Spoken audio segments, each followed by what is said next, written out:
የያዕቆብ መልእክት ምዕራፍ 1 ከቁጥር 1 ጀምሮ 26 ቁጥሮች 27 ቁጥሮች አሉት። አብረን እናነባለን።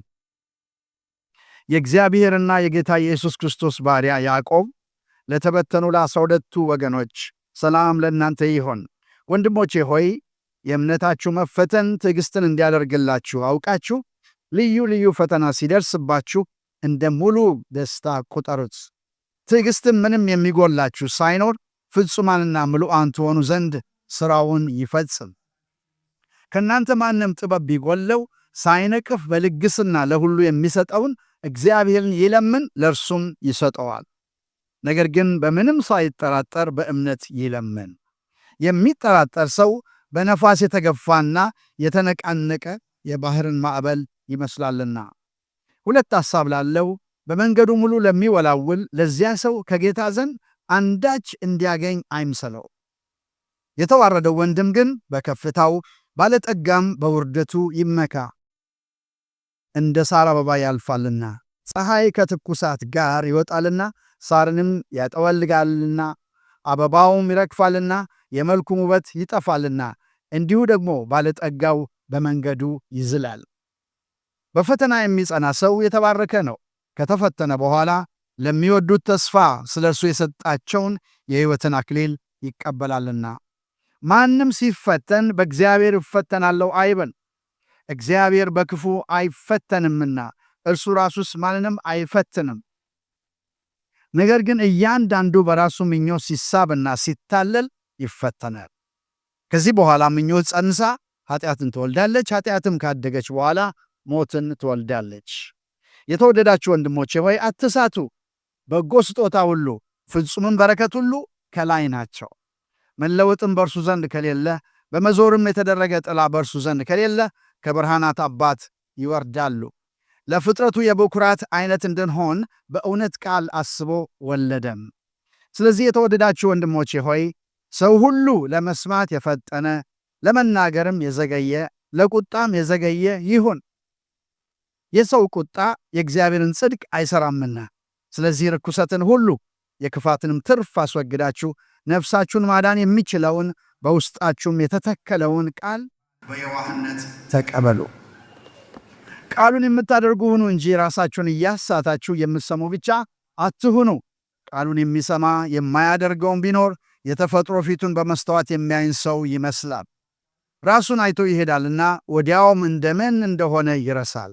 ነገር ግን ነፃ የሚያወጣውን ፍጹሙን ሕግ ተመልክቶ የሚጸናበት ሥራንም የሚሠራ እንጂ ሰምቶ የሚረሳ ያልሆነው በሥራው የተባረከ ይሆናል።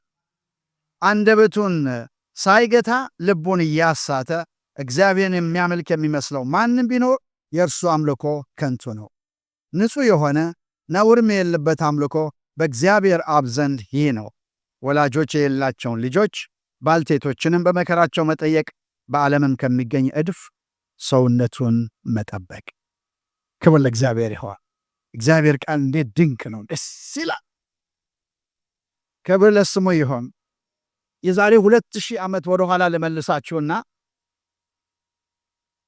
የእኛ ቤተሰብና የጌታችን የኢየሱስ ክርስቶስ ቤተሰብ ጎረቤታሞች ናቸው እንበል።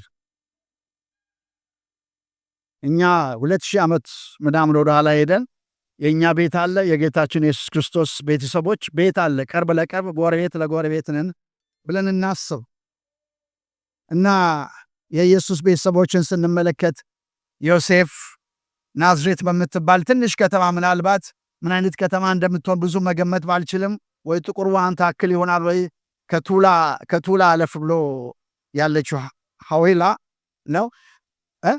ሞሮቾ አይደለም። አይ ሞሮቾ ትልቅ ነው።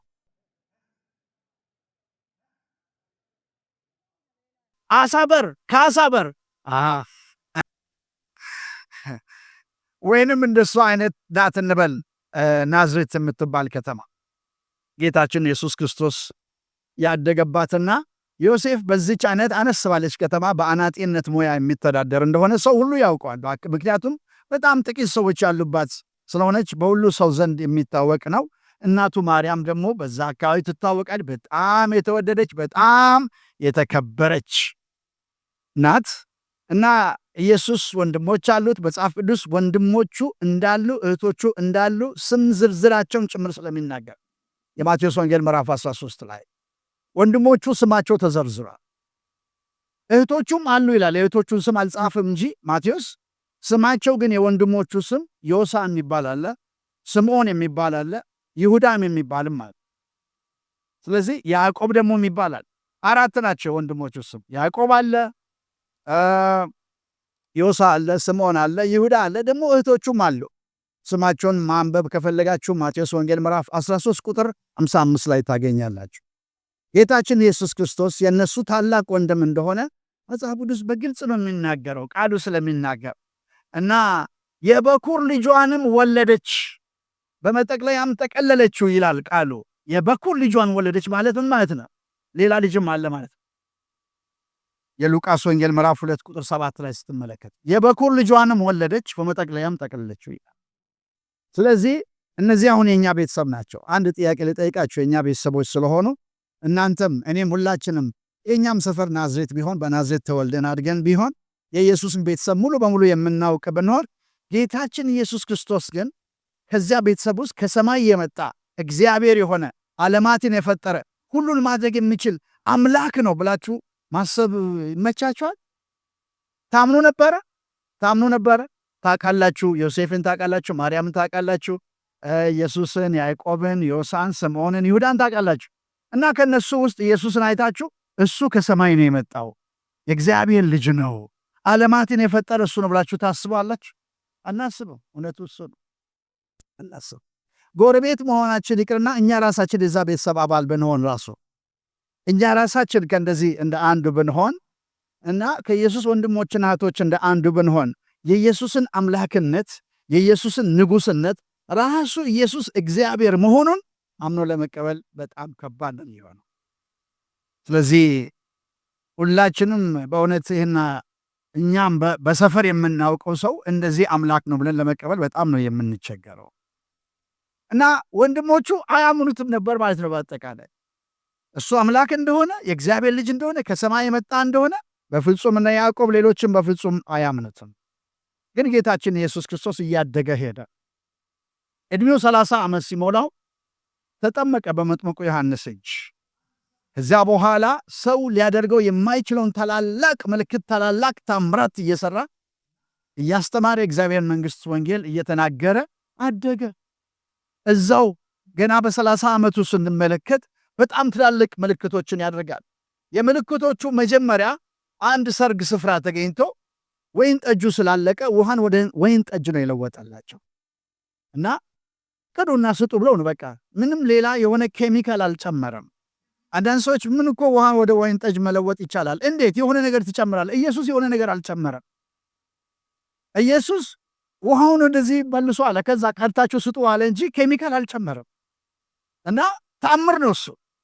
የመጀመሪያውን ተአምራት እንደዛ ነው ያደረገው። በባህር ላይ እየተራመደ ይሄድ ነበረ፣ በውሃ ላይ እየተራመደ ይሄድ ነበረ ጌታችን ኢየሱስ ክርስቶስ። ማዕበሉ ሲያስጨንቃቸው እሱ ግን በሚያስጨንቃቸው ላይ እየተራመደ ይመጣ ነበር። ይህ ድንቅ የሆነ ምልክት ነው።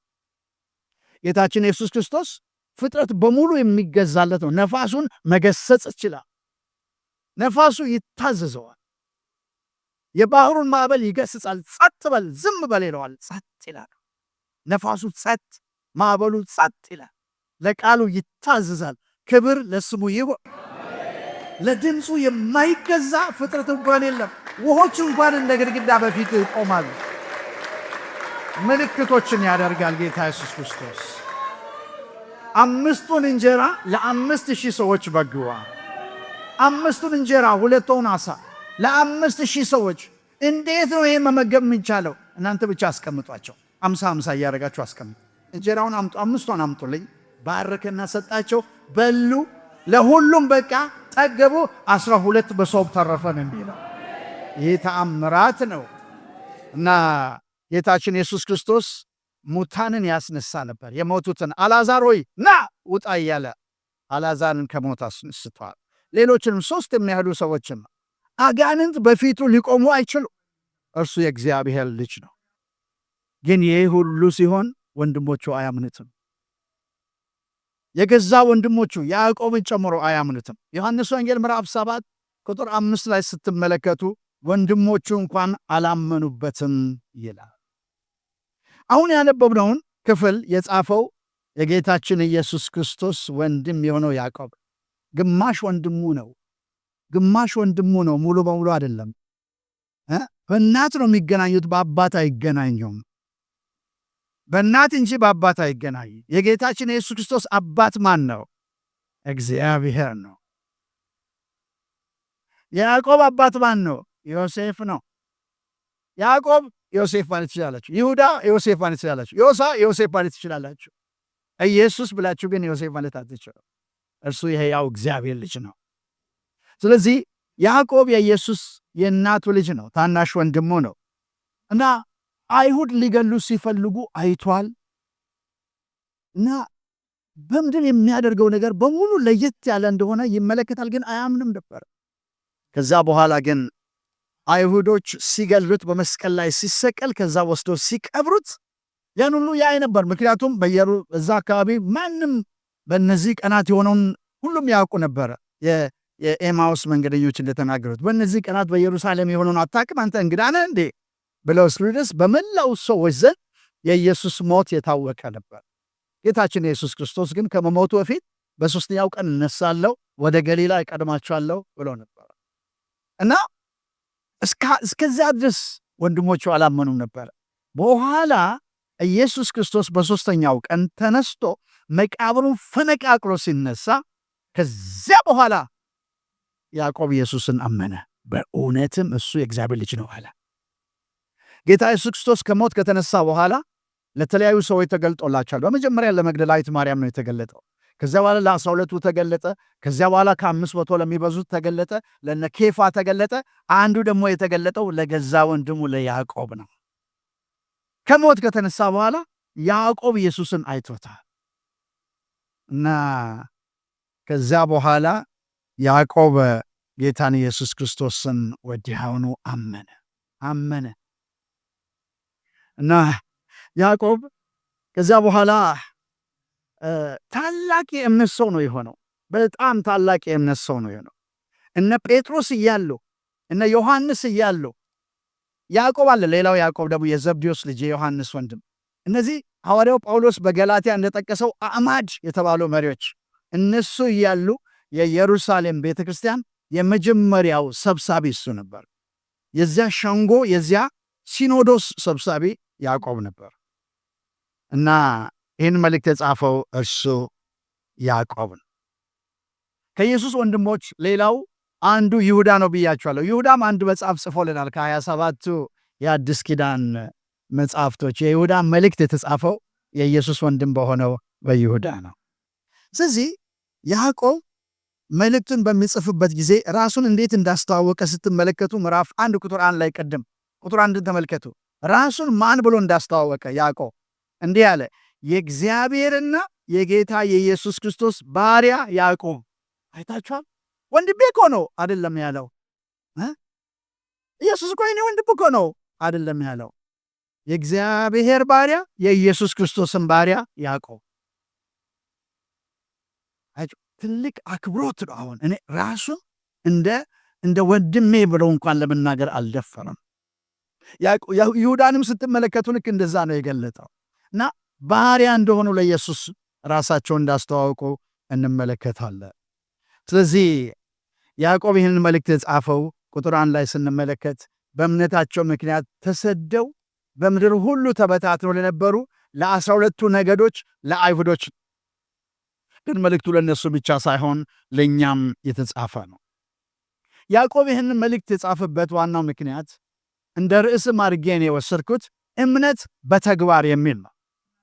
እምነት በተግባር እንደ ርዕስ መውሰድ ትችላላችሁ። እምነት በተግባር መገለጥ አለበት። እምነት በቃላት የምንናገረው በአእምሮ የምንይዘው እንደ ዕውቀት የምንጨብጠው ብቻ ሳይሆን በተግባር መግለጽ የሚገባን በስራ መገለጥ ያለበት እንደሆነ ያንን ለማሳሰብ ነው ያዕቆብ የጻፈው። ለማወቅማ አጋንንትን ያውቃሉ ይንቀጠቀጣሉ ብሎ ምዕራፍ 2 ላይ ተናግሯል።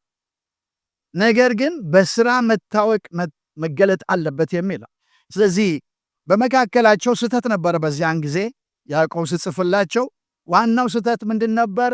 እምነት አለኝ ይላሉ፣ ግን እምነታቸውን በሥራ አያሳዩም። እምነታቸውን በተግባር አያሳዩም ነበረ። ስለዚህ እነዚህን ሰዎች ለማሳሰብ ነው የጻፈው። እምነት በተግባር ዕውቀት በጥበብ መገለጥ አለበት የሚል ነው። ዕውቀት አለኝ ብንል ራሱ ዕውቀት በኑሮ በተግባር መገለጥ አለበት፣ በጥበብ መገለጥ አለበት። ያ ካልሆነ እምነት ከንቱ ነው፣ በሥራ ካልተገለጠ ከንቱ ነው። ሥራ የሌለው እምነት በራሱ የሞተ ነው ብሎ ነው የሚናገረው። ያዕቆብ የጻፈ ብቻ የተናገረ ብቻ ሳይሆን እሱ ራሱ እምነትን በተግባር የሚኖር ሰው ነበር።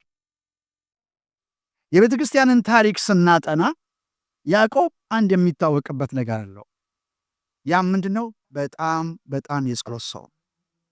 ያዕቆብ የጸሎት ሰው፣ ብዙ ጊዜ ተንበርክኮ በጉልበቱ ተንበርክኮ ይጸልያል። ከዚህ የተነሳ አንዳንድ መጽሐፍት የቤተ ክርስቲያን ታሪክ ሲናገር የያዕቆብ ጉልበት እንደ ግመል ጉልበት የደደረ የሻከረ ነው ይላሉ። ብዙ ጊዜ ተንበርክኮ ስለሚጸልይ ምናልባት እሱ ሊሆን ይችላል ሰብሳቢ። የቀደሙትና እነ ጴጥሮስ እያሉ እሱ ግን ሰብሳቢ የሆነበት ጉልበቱ እንደ ግመል ጉልበት ነው ይላሉ። ብዙ ጊዜ በጸሎት የሚያሳልፍ ነው። ደግሞ እምነቱን በተግባር በሕይወት የሚገልጽ ሰው ነበር። ያዕቆብ የሚናገረውና የሚኖረው ተመሳሳይ ነበር። ስለዚህ በሰዎች ዘንድ ሌላ ስም ተሰጥቶታል። ቅጽል ስም አለው። እውነተኛው ያዕቆብ የሚባል ስም አለ።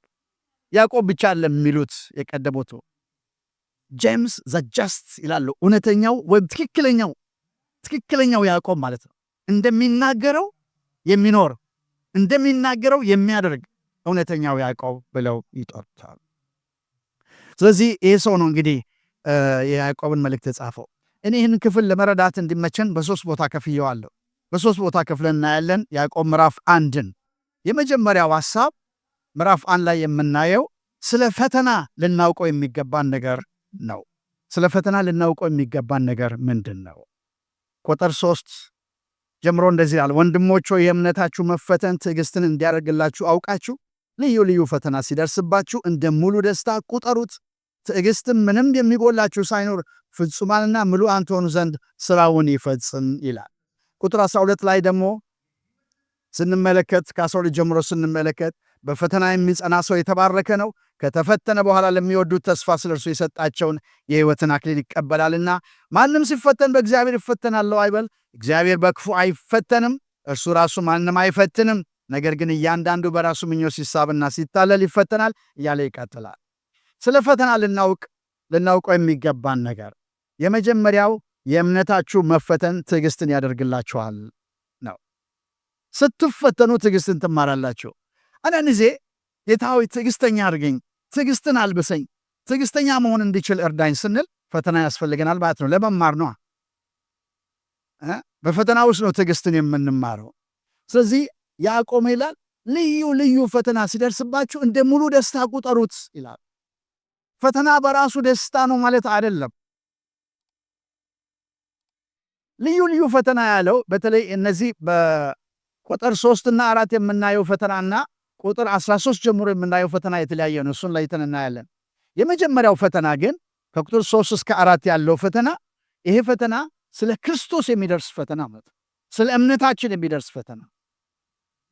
በእምነታችን ምክንያት እነዚህ የተበተኑ አይሁዶች ናቸው የተጻፈላቸው። ስለዚህ በእምነታቸው ምክንያት ተበትነው ነው ያሉት። ልዩ ልዩ ፈተና ደርሶባቸዋል። ስለዚህ በእምነታችሁ ምክንያት ፈተና ሲደርስባችሁ እንደ ሙሉ ደስታ ቁጠሩት። ለምን? ከዚህ ፈተና የምናገኘው ጥቅም አለ ማለት ነው። ስለ ክርስቶስ ስለ እምነታችን ምክንያት ከሚደርስብን መከራና ፈተና የምናገኘው ጥቅም አለ። አንደኛው ጥቅም ጽናት ነው። ሌላው ትዕግስት ነው። ሌላው ክርስቲያናዊ ባህሪ በውስጣችን እያደገ ይሄዳል። ብርታት እየጨመርን እንሄዳለን። በብስለት እያደገን እንሄዳለን። መንፈሰ ጠንካራነት በውስጣችን ይፈጠራል። ሌሎችን ለመምከር ለማስተማር አቅም እናገኛለን፣ ምክንያቱም ያለፍንበት ስለሚሆን። ስለዚህ ልዩ ልዩ ፈተና ሲደርስባችሁ ስለ ክርስቶስ ስለ እምነታችሁ ምክንያት፣ ስለ እውነት፣ ስለ ጽድቅ፣ ስለ ትክክለኛ ኑሮ ትክክለኛ ኑሮ በመኖራችሁ ምክንያት ስለማታጭበረብሩ፣ ጉቦ ስለማትቀበሉ፣ ስለማትዋሹ፣ ሁለት አይነት ማንነት ስለሌላችሁ፣ እውነተኛና ትክክለኛ ስለሆናችሁ ፈተና ከደረሰባችሁ እንደ ሙሉ ደስታ ቁጠሩት። ያንን ስታደርጉ እግዚአብሔር በእናንተ ይከበራል። በእናንተ እግዚአብሔር ይከበራል። ስለ እናንተ የእግዚአብሔር ስም ይመሰገናል። በመከራችሁ ውስጥ ደግሞ እግዚአብሔር ፈቃዱን በሕይወታችሁ ይፈጽማል። በመከራችሁ ውስጥ እግዚአብሔር ያስተምራችኋል፣ ወደ ብስለት ያሳድጋችኋል፣ ጥበብንም ያስተምራችኋል ነው የሚለው። ስለዚህ ስለ ክርስቶስ፣ ስለ እውነተኛነት፣ ስለ ጽድቅ ልክ እንደ ያዕቆብ እውነተኛው ያዕቆብ ተብሎ እንደሚጠራ ማለት ነው። ስለ እውነት በምንሰራበት በጎረቤቶቻችን መካከል፣ በሰፈራችን፣ በምናገለግልበት ስፍራ፣ በመስሪያ ቤታችን ስለ እውነት፣ ስለ ጽድቅ፣ ስለ ክርስቶስ፣ ስለ ወንጌል፣ ስለ እውነተኛው ቃል ትክክለኛ ሰዎች ከሆነን ፈተና ሊደርስብን ይችላል። ብዙ ጊዜ ሰዎች ፈተና የማይደርስባቸው ዋናው ምክንያት በእውነት ምክንያት ስለማይቆሙ ነው። በእውነትም በክርስቶስ ኢየሱስ እግዚአብሔርን እየመሰሉ ሊኖሩ የሚወዱ ሁሉ ይሰደዳሉ ይላል ቃሉ። እግዚአብሔርን እየመሰሉ ሊኖሩ የሚወዱ ብቻ ናቸው የሚሰደዱት። ተመሳስሎ የሚኖሩትማ አይሰደዱም። አንድ አይነቶች አይሰደዱም። ለምን ጠፋ ስደት ከምድራችን? ድሮ በጣም ስደት ነበረ። አሁን ለምን ጠፋ ስንል ምናልባት ተመሳስለን ይሆናላ። ልዩነታችን አልጎለማ፣ ወጣ ብለን አልታየን። ስለዚህ ግን በዚህ ምክንያት ልዩ ልዩ ፈተና ከደረሰባችሁ በዚህ ደስ ይበላችሁ። አብርሃም ተፈተነ፣ እግዚአብሔርን አስከብሮ አለፈ። ኢዮብ ተፈተነ፣ እስከ መጨረሻው ታገሰ። የትዕግስት ምሳሌ ተብሎ ነው የተጠራው። የሆነው ነገር ይምጣብኝ፣ ሥጋዬን በጥርሴ ይዛለሁ፣ ሕይወቴን በእጄ አኖራለሁ አለ ኢዮብ። ቢገለኝም እንኳን እርሱን በትዕግስት እጠባበቃለሁ፣ ነገር ግን መንገዴን በፊቱ አጸናለሁ አለ ኢዮብ። መንገዴን በፊቱ አጸናል፣ ቢገለኝም እንኳን። ክብር ለኢየሱስ ይሁን። ይህንን ቃል ደረጀ በዝማሬ አሰምቶናል አንድ ጊዜ። ነገር ግን መንገዴን በፊቱ አጸናለሁ፣ ቢገለኝም እንኳን እርሱን ጠብቃለሁ፣ እርሱን ጠብቃለሁ፣ ጠብቃለሁ፣ ጠብቃለሁ ብሎ ነው ዘመረው። ቢገለኝም እንኳን እርሱን ጠብቃለሁ። እና ያዕቆብ በአምስተኛው ምዕራፍም ላይ ስለ ኢዮብ ሲናገር በትዕግስት የጸኑትን ብፁዓን እንላቸዋለን። ምዕራፍ 5 ቁጥር 11 ላይ እነሆ በትዕግስት የጸኑትን ብፁዓን እንላቸዋለን፣ ኢዮብ እንደታገሰ ሰምታችኋል፣ ጌታም እንደፈጸመለት አይታችኋል እያለ ይናገራል። 12ኛው ቁጥር እንዲህ አይነት ፈተና ከደረሰብን ምን እንደምንቀበል ሽልማታችን በዚያው ስፍራ ይናገራል። ቁጥር 12 እንደዚህ ይላል፣ በፈተና የሚጸና ሰው የተባረከ ነው፣ ከተፈተነ በኋላ ለሚወዱት ተስፋ ስለ እርሱ የሰጣቸውን የሕይወትን አክሊል ይቀበላል። በእንዲህ አይነት ፈተና ውስጥ የሚያልፉት የሕይወትን አክሊል ይቀበላሉ ይላል። ሌላው ፈተና ግን ከዚህ የተለየ ፈተና ነው። ከቁጥር 13 ጀምሮ የምናየው ፈተና ከመጀመሪያው ጋር አብሮ አይሄድም። ሌላው ፈተና 13 ማንም ሲፈተን በእግዚአብሔር ይፈተናለው አይበል፣ እግዚአብሔር በክፉ አይፈተንምና እርሱ ራሱስ ማንንም አይፈትንም። ነገር ግን እያንዳንዱ በራሱ ምኞት ሲሳብና ሲታለል ይፈተናል። ከዚህ በኋላ ምኞት ጸንሳ ኃጢአትን ትወልዳለች፣ ኃጢአትም ካደገች በኋላ ሞትን ትወልዳለች እንጂ የሕይወትን አክሊል አታመጣም ማለት ነው። ይሄ ሁለተኛው አይነት ፈተና በራሳችን ሐሳብ ከእግዚአብሔር ፈቃድ ወጥተን በራሳችን ምኞት፣ በራሳችን ፈቃድ፣ በሥጋችን ፈቃድ፣ በምድራዊ ነገር ተስበን ተታለን ስንወሰድ የምንገባበት ፈተና ነው። በዚህ አይነት ፈተና ስንገባ አክሊል ሳይሆን የሚጠብቀን ቅጣት ነው። እግዚአብሔር ይቀጣል። ነገር ግን ደግሞ ቅጣቱም ቢሆን ለጥቅማችን ልጆቹ ከሆንን እግዚአብሔር ሳይቀጣን ከሚተው ቢቀጣን ይሻላል። ያለ ቅጣት ብትኖሩ ምንድናችሁ አለ? ያለ ቅጣት ብትኖሩ ዲቃላዎች ናችሁ። አባት የሚወደው ልጅ ይቀጣል፣ ከቅድስናው እንድንካፈል የጽድቅን ፍሬ ማፍራት እንድንችል። እግዚአብሔር ቀጣን ማለት እግዚአብሔር ይወደናል ማለት ነው። እግዚአብሔር ቀጣን ማለት እግዚአብሔር ከኛ ጋር ነው ማለት ነው። መንፈሱን ከኛ ላይ አልወሰደም ማለት ነው። ከኛ ጋር ያለው ጉዳይ አላለቀም ማለት ነው። እንድንመለስ እንደገና ገንዘቡ እንድንሆን። ነገር ግን ሰው በራሱ ምኞት በራሱ ፈቃድ ሲታለል ይፈተናል። ግን ቅጣቱ የፍቅሩ መገለጫ ነው። ለመቀጣት ታገሱ ነው የሚለው ስለዚህ እግዚአብሔር ቃል እና ሰው ግን በተለያየ መንገድ ይፈተናል። በዚህ ስፍራ እንደምናየው የኃጢአት ፈተና አለ። ይሄ መጀመሪያ ያየነው ፈተና ከውጭ የሚመጣ ነው። ልዩ ልዩ ፈተና ሲደርስባችሁ ከውጭ ከሰዎች ከተለያየ ነገር ፈተና ሲደርስባችሁ፣ ይሄኛው ግን ከውስጥ ነው። ከውስጥ ነው የሚመነጨው ከኃጢአተኛ ባህሪ ከተፈጥሯዊ ባህሪያችን ለኃጢአት ከሚያደላው ባህሪያችን የሚመነጭ ነው። ይሄ ከኃጢአተኛ ባህሪ የሚመነጭ ፈተና ነው። ስለዚህ በእርግጥ ይህንን ፈተና ማስቀረት አንችልም። ይህም ፈተና ቀላል አይደለም። ነገር ግን በዚህ ፈተና እንዳንወድቅ መጸለይ እንችላለን፣ መቃወም እንችላለን፣ መቋቋምም እንችላለን። የእግዚአብሔር መንፈስ ደግሞ ያግዘናል። ሰው ፈተና የሚጥለው በራሱ ምኞት ሲሳብና ሲታለል። ሰው በፈተና የሚወድቀው በራሱ ምኞት ሲሳብ ነው፣ በራሱ ምኞት ሲታለል ነው። ስለዚህ ፈተና ከውስጥ ይነሳል። ከኃጢአተኛ ባህሪ ውስጥ ክፉ ምኞት ይነሳል። ከውስጥ ነው የሚነሳው እና ይሄ ምኞት ነው ሰውን የሚጥለው። መድኃኒታችን ኢየሱስ ክርስቶስ በማርቆስ ወንጌል ምዕራፍ 7 ላይ ከ20 ስትመለከቱ ከውስጥ ከሰው ልብ የሚወጣ ያ ክፉ ሐሳብ ሰውን የሚጥለው እርሱ ነው አለ። ስለዚህ ሰው በዚህ ፈተና በራሱ ሲሳብ፣ በዚህ ምኞት ሲሳብ፣ ምኞት ጸንሳ ኃጢአትን ትወልዳለች። ኃጢአትም ካደገች በኋላ ሞትን ትወልዳለች። ስለዚህ ውስጥህን ጠብቅ፣ አጥብቀ ልብህን ጠብቅ ይላል እግዚአብሔር ቃል። እኔ ከውስጥ የመነጨ በአእምሮ በሐሳብ የመጣ ክፉ ኃጢአት አንድ ጊዜ ዳዊትን ከቤርሳቤ ጋር በኃጢአት እንዲወድቅ አደረገው። ከውስጥ ነው የተመነጨው። አየ፣ ተመኘ እና ዳዊት በኃጢአት የወደቀው በራሱ ምኞት ተስቦና ተታሎ ነው። ምንም ውጫዊ ኃይል አይደለም እሱ እንዲወድቅ ያደረገው። ሳምሶንም በተመሳሳይ ነው።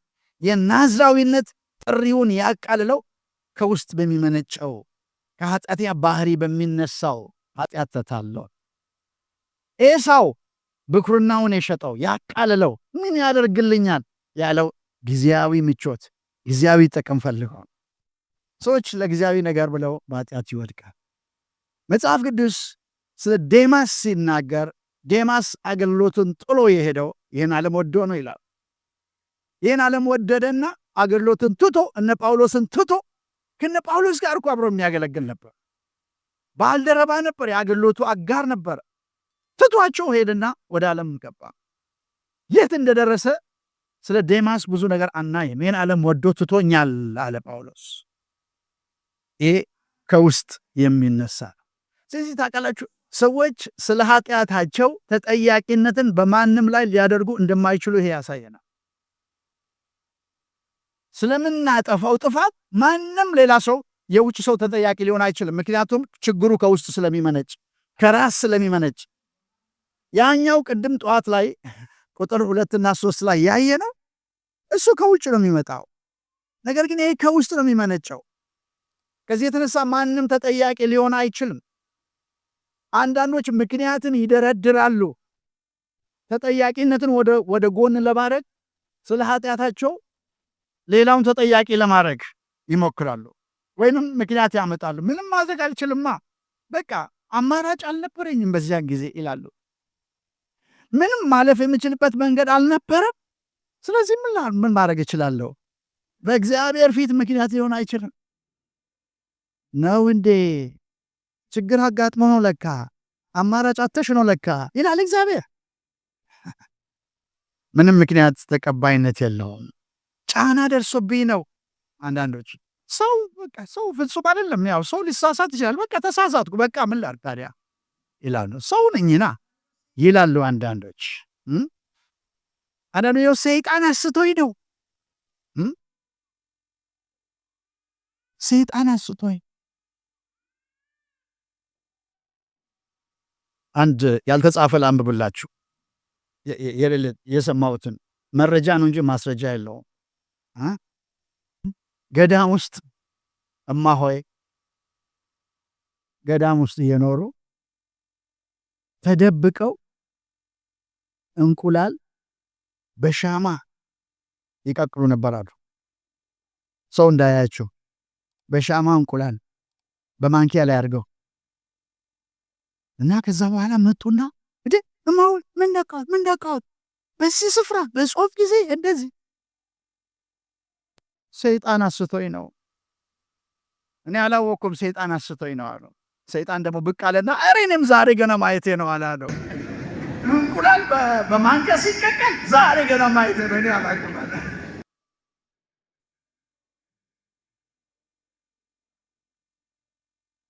ሰይጣን አስቶኝ ነው። አንዳንድ ጊዜ እንላለን።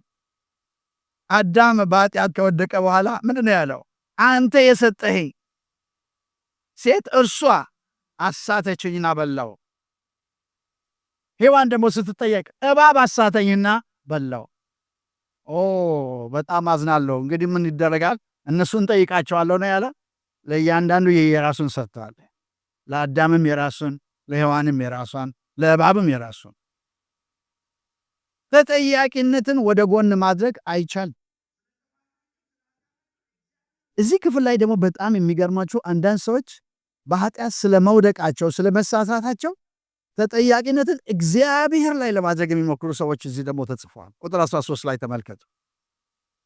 ስለ ጥፋታቸው ስለ ኃጢአታቸው እግዚአብሔርን ተጠያቂ ለማድረግ የሚሞክሩትን ተመልከቱ። ቁጥር 13 ማንም ሲፈተን በእግዚአብሔር እፈተናለሁ አይበል። እግዚአብሔር በክፉ አይፈተንም፣ እርሱ ራሱስ ማንንም አይፈትንም። እንዴት በእግዚአብሔር እፈተናለሁ ትላለህ? እግዚአብሔር በባህሪው ፍጹም ቅዱስ ስለሆነ በኃጢአት አይፈተንም፣ ማንንም ደግሞ አይፈትንም። በእግዚአብሔር እፈተናለሁ የሚባል ነገር የለም ነው የሚለው ያዕቆብ። እና ሰው ግን የሚፈተነው በራሱ ምኞት ሲሳብ ሲታለል ነው የሚፈተነው። እና ምኞት ይፈጠራል፣ ትጸንሳለች፣ ኃጢአትን ትወልዳለች፣ ከዛ ሞት ይመጣል ነው የሚለው። እንግዲህ ሰው ለምኞቱ ፈቃዱን ሲሰጥ ነው ማለት ነው የሚወድቀው። ያ ፈቃድ ደግሞ ወደ ሞት ያደርሰዋል። እግዚአብሔር ግን እንደዚህ አይደለም።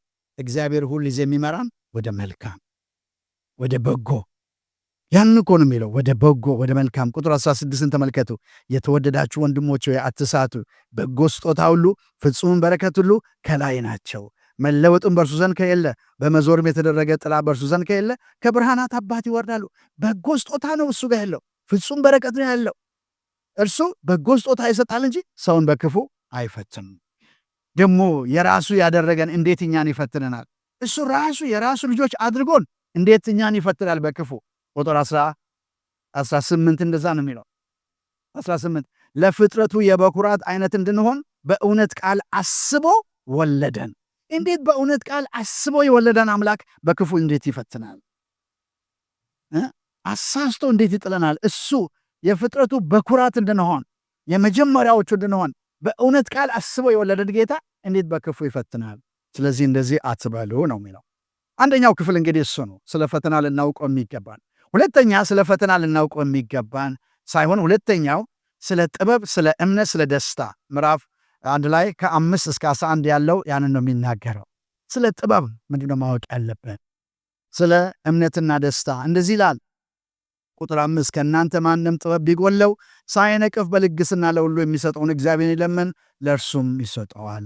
ነገር ግን በእምነት በምንም ሳይጠራጠር በእምነት ይለምን። የሚጠራጠር ሰው በነፋስ የተገፋና የተነቃነቀ የባህርን ማዕበል ይመስላልና ሁለት ሐሳብ ላለው በመንገዱም ሁሉ ለሚወላውል ለዚያ ሰው ከጌታ ዘንድ አንዳች እንዲያገኝ አይምሰለው። ማን ነው የሚጠይቅ? ጥበብ ጎደለኝ ብሎ የሚጠይቅ ማን ነው? ማንም ጥበብ ጎደለኝ ብሎ ከጠየቀ እግዚአብሔር ይሰጠዋል ነው የሚለው።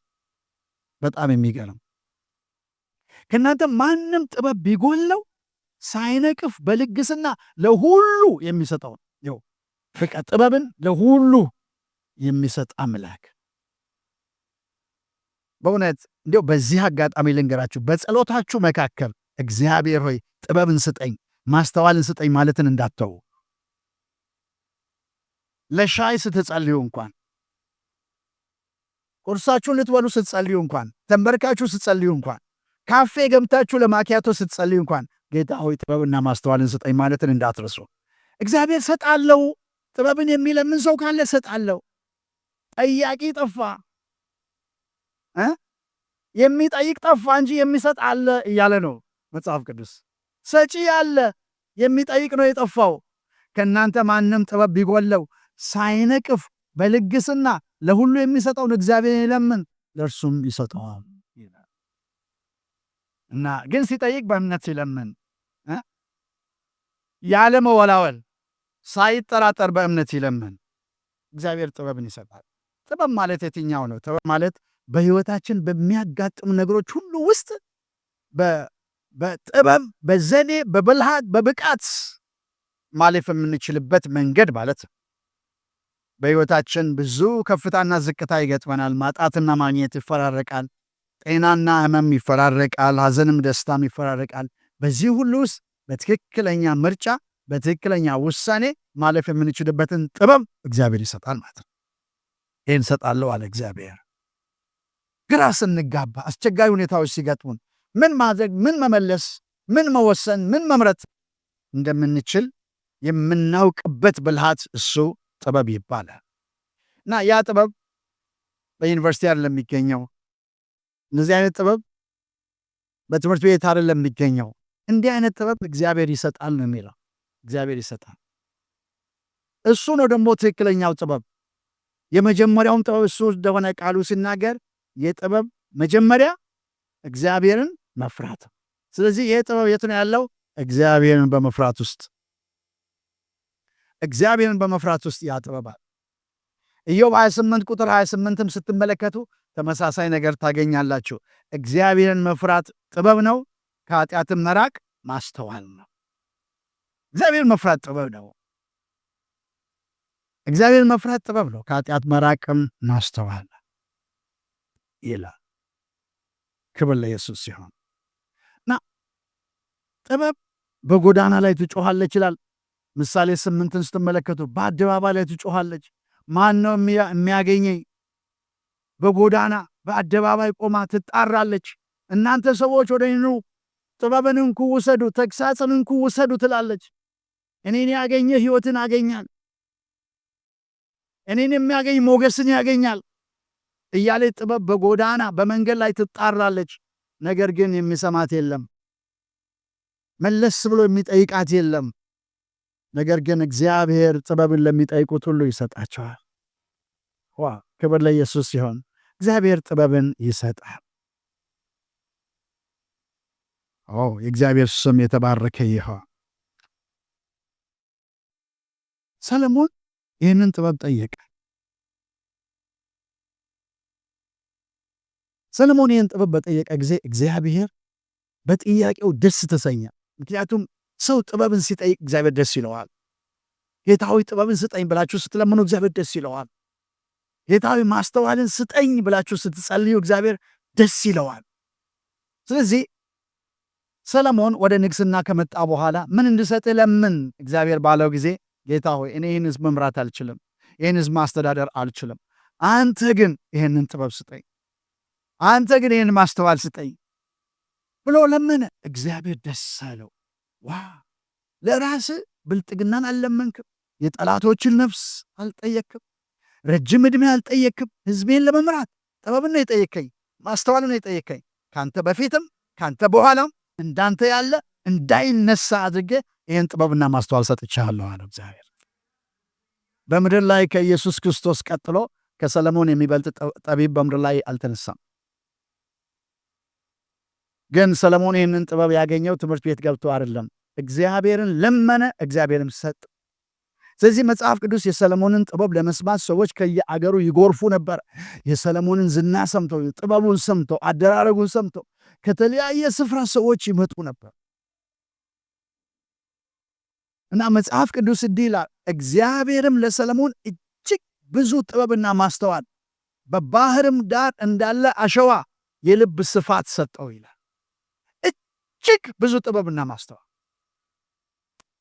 እግዚአብሔር ስም የተባረከ ይሆን። እግዚአብሔር ይህንን ጥበብ ለሚለምኑት ይሰጣል። መድኃኒታችን ኢየሱስ ክርስቶስ ይሄ ጥበብ ስለነበረው አንድ አደገኛ ጥያቄ ባመጡ ጊዜ ይህን ጥበብ ተጠቅሞ ነው የመለሰው። ሊፈትኑት ፈለጉና ለቄሳር ግብር መስጠት ተፈቅዷልን ብለው ጠየቁት። ምክንያቱም አይሁዶች በዚያን ጊዜ በሮማውያን ስር ነበሩና በጣም ደስተኞች አይደሉም ለነሱ ግብር ሲሰጥ እና መጡና ሊፈትኑት በንግግር ሊያጠምዱት ይላል መጽሐፍ ቅዱስ። ለቄሳር ግብር መስጠት ተፈቅዷልን ብለው ጠየቁት። አልተፈቀደም ካለ ይኸው ግብር እንዳይከፈል ህዝቡን እየቀሰቀሰ ነው ሊሉ ነው።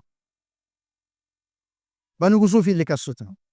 ተፈቅዷል ካለ ደግሞ አይሁዳዊ አይደለም፣ የራሱን ህዝብ አይወድም ብለው በህዝቡ የተጠላ እንዲሆን ሊያደርጉን። ስለዚህ ሊያጠምዱት ነበር ያን ጥያቄ የጠየቁት። ለቄሳር ግብር መስጠት ተፈቅዷልን? እስኪ አምጡልኝ አለ ጌታ ኢየሱስ ክርስቶስ። ለቄሳር የተባለው ዲናሩን እስኪ አምጡልኝ አላቸው። ዲናሩን አመጡለት። ይሄ በዚህ በዲናሩ ላይ ያለው መልክና ጽፈቱ የማን ነው አላቸው።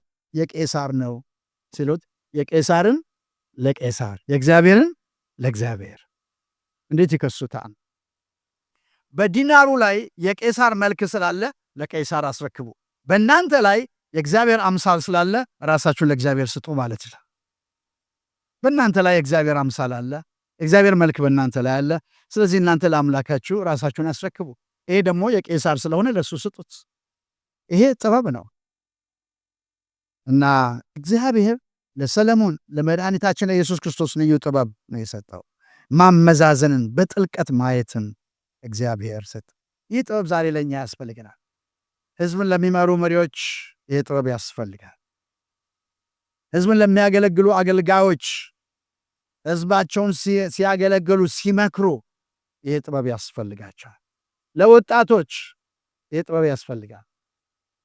የትዳር ምርጫ ሲያደርጉ፣ የሥራ ምርጫ ሲያደርጉ እግዚአብሔር ጥበብን እንዲሰጣቸው ጥበብን መጠየቅ አለባቸው። ወላጆች ልጆቻቸውን በእግዚአብሔር ቃልና ስርዓት ማሳደግ እንዲችሉ ይህ ጥበብ ያስፈልጋቸዋል። ስለዚህ እግዚአብሔር ይህን ጥበብ ለሚለምኑት ሁሉ በነፃ እንደሚሰጥ ቃል ገብተዋል። ጠያቂ ካለ እሰጣለሁ ብሏል። ስለዚህ የተዋረደ ወንድምም በከፍታው ባለጠጋም በውርደቱ ይመካ። ሁለቱም ጥበብ ያስፈልጋቸዋል። የተዋረድኩ ነኝ ዝቅ ያልኩ ነኝ ብልም በክርስቶስ ካለ ሕይወት አለው። ስለዚህ በጥበብ ይኖር። ባለጠጋውም ሁሉ ነገር ስለሚያልፍ ስለሚቀር በእሱ ሳይሆን በእግዚአብሔር ይመካ። ጥበብ ያስፈልጋል ማለት ነው። በምድራዊ ጥበብ መመካት አያስፈልግም። ሶስተኛው ከዚህ ምዕራፍ የምናየው የሰሙትን በሥራ ስለማዋል ነው። የሰማነውን በሥራ ማዋል አለብን። ከቁጥር 19 ጀምሮ እንደዚህ ይላል ቃሉን ከ19 ጀምሮ ስለዚህ የተወደዳችሁ ወንድሞች ሆይ ሰው ሁሉ ለመስማት የፈጠነ ለመናገርም የዘገየ ለቁጣም የዘገየ ይሆን። የሰው ቁጣ የእግዚአብሔርን ጽድቅ አይሰራምና። ስለዚህ ርኩሰትን ሁሉ የክፋትንም ትርፍ አስወግዳችሁ ነፍሳችሁን ማዳን የሚችለውን በውስጣችሁም የተተከለውን ቃል በየዋህነት ተቀበሉ። ቃሉን የምታደርጉ ሁኑ እንጂ ራሳችሁን እያሳታችሁ የምትሰሙ ብቻ አትሁኑ እያለ ይቀጥላል። ሰው ሁሉ ለመስማት የፈጠነ ለመናገር ግን የዘገየ ለቁጣም የዘገየ ይላል። ከንግግር ይልቅ ማዳመጥ። ሰዎች ብዙ መናገርን ይችላሉ፣ ብዙ ማዳመጥ ግን አይችሉም። አንዳንድ ሰዎች እንደዚህ ይላሉ፣ እግዚአብሔር አንድ ምላስ ሰጥቶን ሁለት ጆሮ የሰጠው ትንሽ እንድንናገር ብዙ እንድንሰማ ነው ይላሉ። ያስኬድ ይሁን? ያስኬዳል እኮ። ሁለት ምላስ ቢሰጠንስ? ሁለት ምላስ እና አንድ ጆሮ። አንድ መዝሙር አለ፣ እልፍ ልሳን ሺህ አንደበት ኖሮኝ ቢሆን ምን አለበት ይላል መዝሙሩ። እልፍ ልሳን ሺህ አንደበት ቢኖር ጥሩ ነው። አንዱ ራሱ ችግር ፈጥሯል። እግዚአብሔር ለአንዱ አንደበት እንኳን ሁለት በር ነው የሰራለት። አንደኛው በር ምንድን ነው? ጥርስ። ሁለተኛው በር ምንድን ነው? ከንፈር።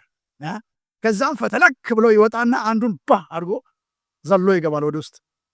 አንዷን በጦር ብሎ ሮጦ ይገባል። ስለ አንደበት ምዕራፍ 3 ላይ በደንብ እናያለን። የለውም ይላል። ሰው ከቆሰለ በኋላ ቤቱ ገብቶ በሩን ዘግቶ በጥርስ በከንፈር ግጥም አድርጎ ቁጭ ይላል።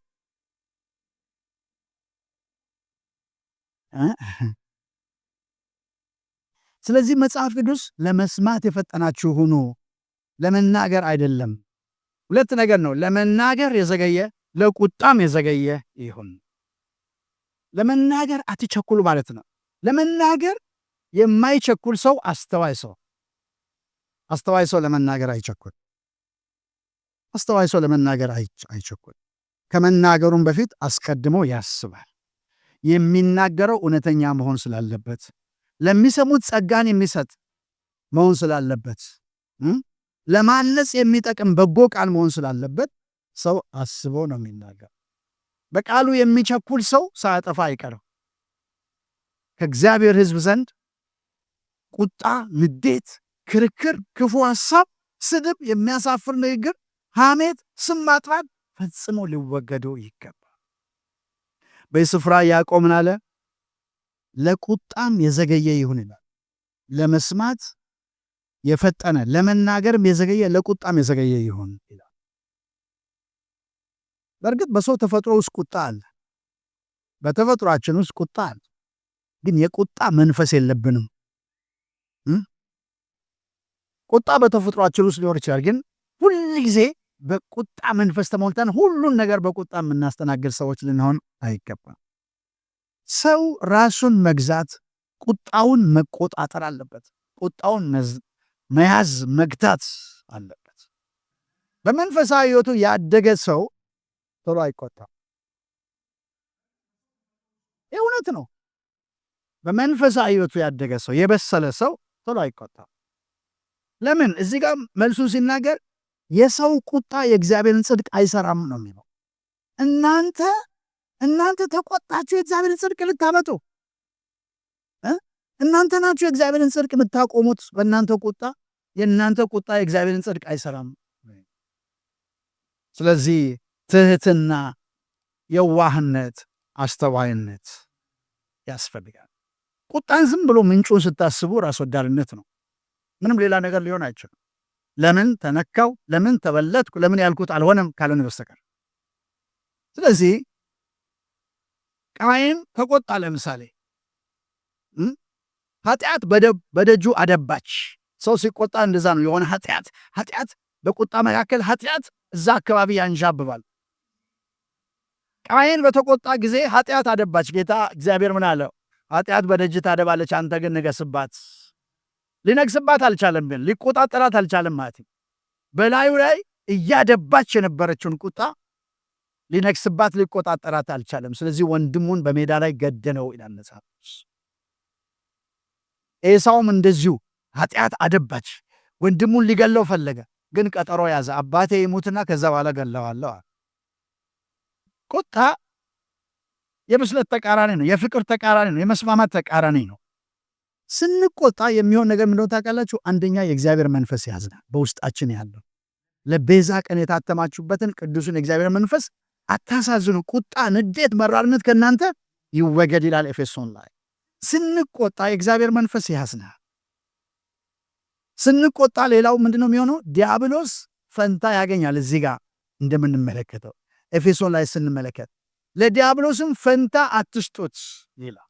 ስንቆጣ ፈንታ ያገኛል ማለት ስፍራ ያገኛል ማለት ነው። ስፍራ ያገኛል ማለት የሆነ ነገር ለማድረግ ክፉ ወሬ፣ ጥላቻ፣ ሐሜት፣ ስድብ፣ ጩኸት ምናምን ለማምጣት እድል ያገኛል ማለት ነው። ስለዚህ ሰይጣን ሁል ጊዜ የሰዎችን ቁጣ ለራሱ ዓላማ ይጠቀማል ማለት ነው። ሰይጣን የሰዎችን ቁጣ ለራሱ ዓላማ ነው የሚጠቀም። ምስክርነታችንን ያበላሻል። የእግዚአብሔር ስም በእኛ ምክንያት ይነቀፋል። አንድነታችንና ኅብረታችን ይናጋል። ክፉ ወሬና ሐሜት ይስፋፋል። መተማመን ይጠፋል ስንቆጣ። ስለዚህ ለቁጣ የዘገየ እንድንሆን። ከዛ ቀጥሎ ቃሉን የምታደርጉን እንጂ ራሳችሁን እያሳታችሁ የምትሰሙ ብቻ አትሁኑ ይላል። ቁጥር 25 ላይ ሰምቶ በስራ ላይ የሚያውለው ነው እሱ በስራው የተባረከ የሚሆነው እንጂ ሰሚዎች ብቻ ልንሆን አይገባም። ይላችሁ አሁን በእኛ ዘመን ብዙ ሰዎች አሉ ፕሮግራም አለ የተባለበት ሁሉ አሉ። እነሱ ፕሮግራም አለ የተባለበት ሁሉ አሉ። ይሄዳሉ፣ ይካፈላሉ። እንዴት ነስ አስደናቂ መልእክት ነው፣ አስደናቂ ነገር ነው ጌታ የተናገረኝ ይላሉ። ግን ከፕሮግራሙ ሲወጡ ምንድን ነው እሱ ሲባሉ ብቻ ሰውየው በጣም ደስ ይላል ምናምን ይላል። ምን እንደሰሙ እንኳን እና እንደዚህ አይነት ሰዎችን መጽሐፍ ቅዱስ ምንድን ነው የሚለው? የተፈጥሮ መልኩን በመስተዋት የሚያይ ሰው በመስተዋት ፊት ሲቆም መልኩን ያያል። ከመስተዋቱ ዘወር ሲል ምን እንደሆነም እንኳን ይረሳዋል ይላል። አሁን እዚህኛው ክፍል ያዕቆብ ላይ ባነበብነው ክፍል የእግዚአብሔርን ቃል ሰምቶ በፍጹም ወዲያውኑ የሚረሱ ሰዎች ብዙ ናቸው። እና ስለዚህ ስብከት ያለበት ሁሉ የሚሄዱ ሰዎችን እኔ በራሴ አባባል ምን ብያቸዋለሁ? ስብከት ቀማሾች ወይንም ሌላ ደረጃ አውጪዎች። ስብከት ቀማሾች አሉ። ይሄ ደስ ይላል፣ እሱ ደግሞ አሪፍ በቃ ደረጃ ያወጣሉ፣ አንዱን ያነሳሉ፣ አንዱን ይጥላሉ። በእነሱ ህይወት ላይ ግን የሚያመጣው ለውጥ የለም። ከሰሙት የተነሳ የተለወጠ ነገር የለም። በዘመናት ሁሉ መካከል ሰሚዎች ብቻ ናቸው። ቃሉ ራሳችሁን እያሳታችሁ ሰሚዎች ብቻ አትሁኑ ነው የሚለው። የሚሰሙት ቃል በሕይወታቸው ለውጥን ካላመጣ እነዚህ የፕሮግራም ደንበኞችን ጌታ ኢየሱስ ክርስቶስ ሰነፎች ይላቸዋል። ደግሞ ጌታም እኮ ሰነፎች ብሏቸዋል በተራራው ስብከት ላይ። ይህንን ቃልን ሰምቶ የማያደርገው ማንም ቢኖር ቤቱን በአሸዋ ላይ የሰራ ሰነፍ ሰውን ይመስላል። እና እንዲህ አይነት ሰዎች ይሰማሉ፣ አያድጉም። በመንፈሳዊ እድገታቸው ዘገምተኞች ናቸው። ከጊዜው የተነሳ አስተማሪዎች ሊሆኑ ሲገባቸው አሁንም ወተት ነው የሚጋቱት። እድገታቸው የተያዘ። ስለዚህ ቃሉን መስማት ጥሩ ቢሆንም ግን መታዘዝ ያስፈልጋል። የመጨረሻው ቁጥር 26 እስከ 27 ያለው ሶስት ዋና ንጹህ አምልኮ ምን እንደሆነ ሶስት ነገሮችን ይናገራል። ንጹህ አምልኮ ምንድን ነው? አንደኛ አንደበትን መግታት ያስፈልጋል ነው። እንደ ልጓም እንደሌለው ፈረስ አንደበት የተለቀቀ መሆን የለበትም ነው። ስለዚህ እውነተኛ ንጹህ አምልኮ አመልካለሁ የሚል ሰው አንደኛ አንደበቱን ይቆጣጠር ነው። ምዕራፍ 3 ላይ ስለሱ በደንብ እናወራለን። ነገር ግን አንደበቱን የማይቆጣጠር ሰው ንጹህ አምልኮ እያመለከ አይደለም የሚለው ቁጥር 26 አንደበቱን ሳይገታ ልቡን እያሳተ እግዚአብሔርን የሚያመልክ የሚመስለው ማን ቢኖር የእርሱ አምልኮ ከንቱ ነው ይላል። አንደበቱን ሳይገታ ልቡን እያሳተ እግዚአብሔርን አመልካለሁ እያለ የእሱ አምልኮ እዛ አምልኮ ተቀባዩ ውድቅ አድርጎታል ማለት ነው። አምልኮ ለእግዚአብሔር ለሚቀርበው ተቀባዩ አይቀበለውም። እሱ ግን እያመለኩኝ ነው ይላል፣ ግን እዛ ተቀባይ የለውም። አንዱ ንጹህ አምልኮ አንደበትን መቆጣጠር ይጠይቃል። ሁለተኛው የንጹህ አምልኮ መገለጫው መልካም ስራ ነው። ባለፈው በቅርቡ ይህንን አይተናል። ንጹህ አምልኮ ንጹህ የሆነ ነውርም የሌለበት አምልኮ በእግዚአብሔር አብ ዘንድ ይህ ነው፣ ወላጆች የሌላቸው ልጆች ባልቴቶችንም በመከራቸው መጠየቅ። መልካም ስራ ማለት ነው ለተቸገሩት፣ ብድራት መመለስ ለማይችሉት፣ ወላጆች ለሌላቸው፣ ባሎቻቸው ለሞቱባቸው፣ ለተቸገሩ፣ መስዋዕት ለማይችሉ ባልቴቶች መልካምን ማድረግ ነው። ሶስተኛው ንጹህ አምልኮ ቅድስና ነው። በዓለምም ከሚገኝ እድፍ ሰውነቱን መጠበቅ። ስለዚህ ቅድስና፣ ንጽህና፣ እንደ እግዚአብሔር ቃል መኖር፣ ዓለምን አለመምሰል፣ ከለዘብተኛ ህይወት መለየት፣ ለብ ካለ ክርስትና፣ እግዚአብሔርን ስም ከሚያስነቅፍ ነገር መለየት። ቅድስና እውነተኛ አምልኮ እሱ ነው።